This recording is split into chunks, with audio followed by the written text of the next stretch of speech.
Assalamualaikum warahmatullahi wabarakatuh. Selamat datang di konten sharing season. Kali ini Asep akan men-sharing knowledge terkait tugas mata kuliah hukum bisnis yang diampu oleh dosen Bapak Dr. Muhammad Rendi Aridayandi SHMH. Sebelumnya, perkenalkan nama saya Asep Suhandi, nomor induk mahasiswa 196100002, Fakultas Ekonomi Jurusan Manajemen semester 3 kelas A. Asep akan mereview materi pertemuan ke-12 tentang Kelembagaan Kementerian Koperasi dan UKM Republik Indonesia.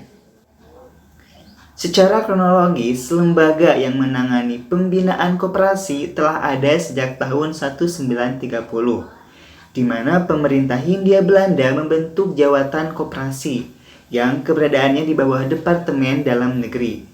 Kemudian terus berkembang dari periode ke periode sampai akhirnya tahun 2015 melalui keputusan Presiden nomor 62 tahun 2015 tanggal 18 Mei 2015 tentang Koperasi dan UKM. Struktur organisasi Kementerian Koperasi dan UKM terdiri dari menteri, sekretaris menteri yang dibantu oleh kepala biro, kemudian ada staf ahli, lalu ada deputi yang dibantu oleh asisten deputi, serta ada inspektur dan direktur utama. Sejak tanggal 23 Oktober 2019, Menteri Koperasi dan UKM Republik Indonesia ialah Bapak Teten Mas Duki. Berikut struktur organisasi selengkapnya.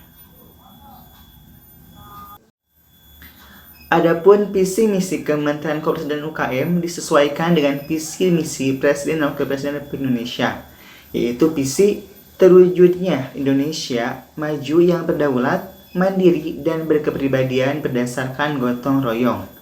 Misi memiliki 9 poin, di antara yang pertama, peningkatan kualitas manusia Indonesia, yang kedua, struktur ekonomi yang produktif, merata, dan berdaya saing, yang ketiga, pembangunan yang merata dan berkeadilan, dan seterusnya sampai poin ke-9.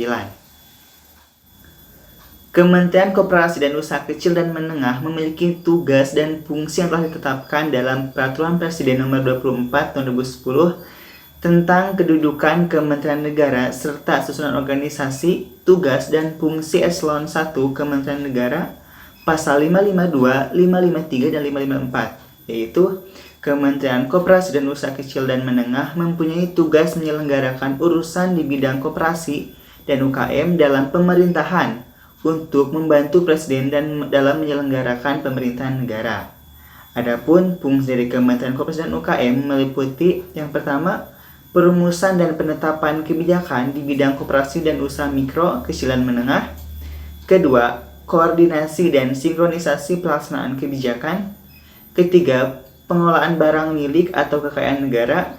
Keempat, pengawasan atas pelaksanaan tugas. Dan yang terakhir, yang kelima, ialah penyelenggaraan fungsi teknis pelaksanaan pemberdayaan sesuai dengan undang-undang.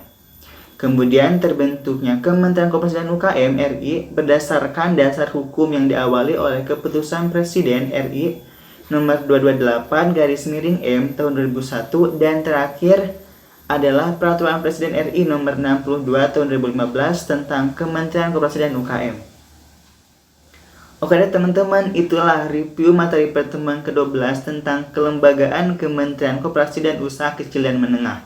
Sampai jumpa di review selanjutnya. See you!